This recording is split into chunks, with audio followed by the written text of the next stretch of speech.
Appellants at the reason judgment seat proclaim the gospel of their opposites, and all believe themselves spokesman of God. Yes, the devil is also telling, I am the spokesman of God.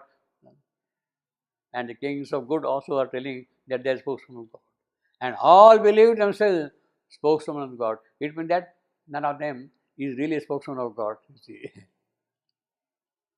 The gods of light and titan to the dark battle for his soul as for a costly prize. Costly prize, this precious thing. See, because of his sadhana, his tapasya, of his achievement, he has become costly, you see. It is better than the pearl. It is a blazing diamond, and it is that blazing diamond which they would like to possess for themselves, you see, a burning diamond. Battle for his soul as for his costly prize. Why the titans want his soul? Why the gods want his soul? Because all that is which is good with him, in him, they want to possess it for themselves. Both of them, they want to possess it for themselves, you see. The gods of light and titans of the dark battle for his. See, again, this line is very good. The gods of light and titans of the dark. You see, we have got a period here. Titans of. Other feet are ams. The gods of light and titans of dark battle for his soul is for a costly prize. Now, this line starts with the battles. It is a trucky, strong shot for his soul as for a costly prize. It is a battle for his soul is Anapest. Trucky, Anapest. For his, as for a costly prize. In every hour, loosed from the quiver of time, there rose a song of new discovery, a Bautfang's hum of young experiment. Each day was a spiritual romance, as if he was born into a bright new world. So each day he is having a new birth. Means newer and brighter worlds are opening out to him. Adventure leaped an unexpected friend, and danger brought a keen, sweet tang of joy. Each happening was a deep experience. Both. Each happening was a deep experience. There were high encounters, epic colloquies, and councils came couched in celestial speech. And councils came couched in celestial speech in the heavenly spirit. See again, see the alliteration of see. Councils came couched celestial speech. You see councils, of course, S is also there. Councils, and see, this is a kind of a deliberate alliteration, you see, but very beautiful. And councils came couched in celestial speech, and honey pleading breathed from occult lips to help the heart to yield to rapture's call, and sweet temptation stole from beauty's realm, and sudden ecstasies from a world of play. It was a rain of wonder and delight. It was a rain of wonder and delight. Now you see this line I seen earlier of beauty and of bliss. Now he did not say here it was a rain of wonder and of delight. See, if you put here of, it was a rain of wonder and of delight, it doesn't sound rhythmic. The meter may be still there, but the rhythm, the movement is changed. Whereas in the earlier case of beauty and of bliss, see, it is a kind of a rhythmic flow there. Here, he is avoiding after, see, a rain of wonder and of delight.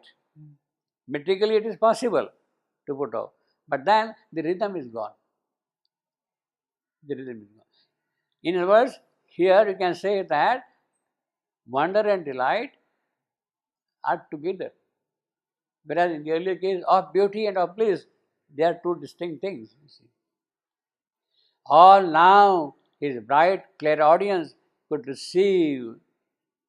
So again, this is faculty of hearing, clairaudience, subtle hearing. A contact thrill of mighty unknown things. Contact, touch, awakened to new unearthly closenesses, the touch replied to subtle infinity, and with a silver cry of opening it, and with a silver cry of opening it, sighs, lightnings leap into the invisible. So he is describing again the new senses which are awakened in him, and with a silver cry of opening gate. Now the cry is silver or the gates are silver.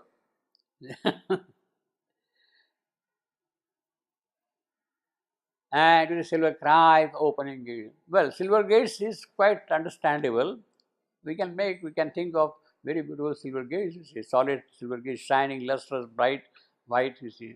But a silver cry, see, it is like say a golden voice. When you say golden voice, it is like that, it is silver cry. It is this, I will say that silver adjective is for cry and not for gates. And with a silver cry of opening game, sighs, lightnings leaped into the invisible. Ever his consciousness and vision grew, still that thing continued. They took an ampler sweep, a loftier flight. They, vision and consciousness. Consciousness and vision. They stands for them. They took an ample sweep, a loftier flight. He passed the border marked for matter's rule, and passed the zone where thought replaces life. He has gone beyond mind, beyond matter, beyond life, you see. Out of this world of science, suddenly he came into a silent cell where a world was known, and looked beyond into a nameless world. The objective world has completely vanished. It is not there at all. You see. Siren Cell, world of science, suddenly he came into a Siren Cell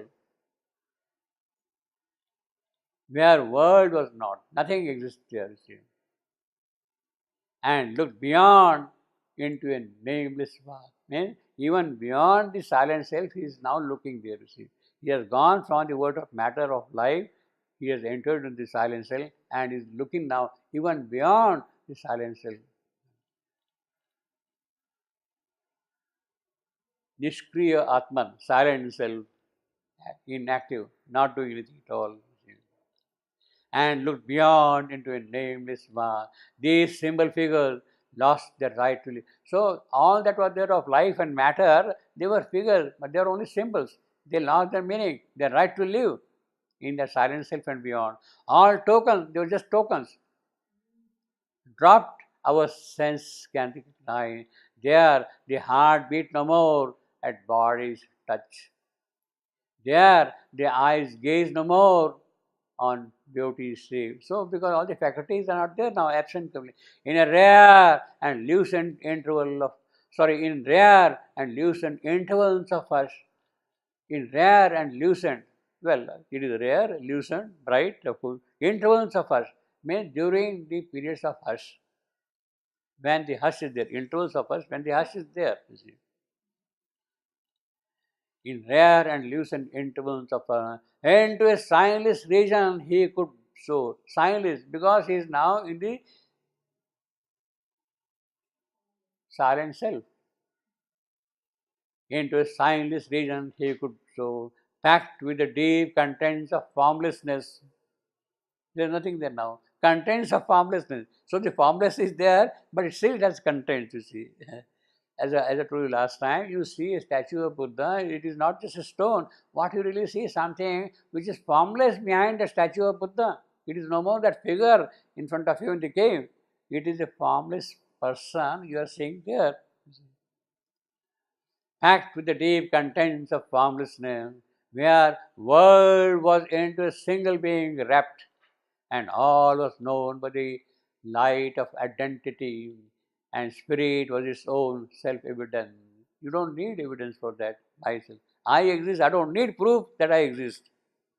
I am there. You see. The Supreme's gaze looked out through human eyes. So this is what has happened now. His eyes, they are not human eyes no more. What he is seeing is the vision of the Supreme himself. Means the entire perspective which he has got now in front of him is the perspective of the Supreme. The Supreme's gaze looked out through human eye and saw all things and creatures as itself, and knew all thought and word as its own. It's of the Supreme gaze. Their unity is too close for search and clasp, and love is a yearning for the one, for the one. Yeah, because there is nobody else there. He's alone, you see. And love is a yearning of the one for the one. And beauty is a sweet difference, it's the same. And oneness is the soul of multitude. Now, this is a kind of crazy poetry for the modern mind. But you can't help it, you see. I mean, if you take it to an academician in the Western countries, you say this is nonsense, you see. You see? Their unity is too close for. In fact, that is exactly what the Western scholars did 100 years ago when they were reading the Indian scriptures, the Vedic literature and the Upanishadic literature. They were not able to make out any sense at all of them. It's completely, you see. Their unity is too close for search and grasp, and love is yearning for the one, and beauty is the sweet difference is the same, and oneness is the soul of multitude. So, yeah, there are many people, but ultimately it is one who is there everywhere, you see. And oneness is the soul of his multitude. There, all the truths unite in a single truth, and all ideas rejoin reality. Yes, there are thousands of ideas, but then they find their reality. Each idea has its own reality, but they are not able to see that reality here. But when they go there in that consciousness, they say, "What I am Shiva, I am Vishnu, I am this thing." When he sees Shiva or Vishnu in that time, then he understands what Shiva is, what Vishnu is, what other gods are there. Same thing, ideas, same thing, everything like that. They are all the truths unite in a single truth, and all ideas rejoin reality. There, knowing herself by her own termless self, wisdom. Wisdom is a feminine. That her is stands for wisdom. There, knowing herself by her own termless self, wisdom supernal, celestial, heavenly, worldless, absolute, sat uncompanioned in eternal calm, all seeing, motionless, sovereign, and alone. She is there absolutely alone, herself completely. There, knowing herself by her own termless self. See, Satchidananda. How does Satchidananda know that I am Satchidananda? He knows it by his faculty of Vijnana, of supermind, which is also a part of it, you see. Satchidananda knows Satchidananda, that he is Satchidananda, because of supermind which he has, you see. There, knowing herself by her own termless self, wisdom supernal, world is absolute, sat uncompanioned with eternal calm, all seeing, motionless, sovereign, and alone. Their knowledge needs not words to embody idea. It is the word which gives a form of shape to an idea, to knowledge. Word, Brahma, it creates a structure, expression. It doesn't need that. Their knowledge needs not words to embody idea. Idea, you see, idea is capital. The divine idea. Idea seeking a house in boundlessness, weary of his homeless, because she is weary of his immortality. Oh, I am tired of my joy, my ecstasy, my thrill, my bliss, etc. Let me go around and see whether there are other kinds of things available here. And therefore, the boundlessness is moving. Idea seeking a house in boundlessness, weary of his homeless immortality, ask not in thought's card brilliant cell to rest, not in small rooms of thought. It wants to go and stay there. Ask not in thought's card. Yeah, the rooms may be very beautiful, carved, structured and all things, but they are too small for me, you see. Ask not in thought's card brilliant cell to rest, whose single windows clipped outlook on things. So after all, what do we see from here? We see only through a single vision, single hole of the room, you see. Ask not in thoughts part-3 and cell to them, whose single windows clipped outlook on things, sees only a little arc of God's vast sky. Cell to rest, whose single windows outlook sees only an arc of God's vast sky. Now, you could kind of remember, see, Shemandu was in the solitary jail, and through a small little thing, all that he could see was a tree there and some people here, and nothing beyond that, and a piece of sky, you see. That is what happens now. He was in a solitary cell, brilliant cell, to rest whose single window's outlook on things is only a little arc of God. Means for the physical eye, the vision which is available was that thing, but something else had opened out in his case. The boundless way, the boundless there consorts with that vision, the boundless, which has no boundaries, which has no limits, it consorts, it lives, becomes friendly. While there, one can be wider than the world. So when Shebandu is sitting in their cell and looking only at a small strip of the sky, while there, one can be wider than the world. While there, one is one's own infinity. These are spiritual experiences he has there, you see, in the cell. While there, one can be. Now he says, while there, one can be wider than the world. While there, one is wider than the world. While there, one is one's own infinity. You see. His center was no more in earthly mind. A power of seeing silence filled his limb. Seeing silent mind he already has, and it is in that silent mind he sees everything around what is happening. A power of seeing silence filled his limb, caught by a voiceless white epiphany, into a vision that surpasses form, into a living that surpasses life, into a vision that surpasses form, beyond form, into a living that surpasses life. He near the still consciousness sustaining all. In fact, it is that silent mind which is seeing everything.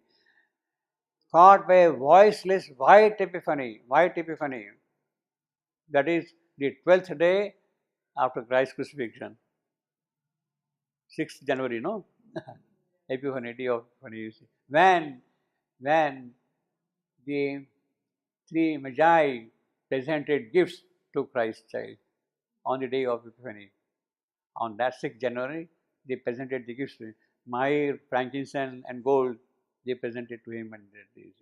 So, caught by a voiceless white into a vision that surpasses form, into a living that surpasses life, he neared the still consciousness sustaining all. The voice that only by speech can move the mind became a silent knowledge in the soul. The strength that only in action feels its truth was lost now in a mute, omnipotent peace.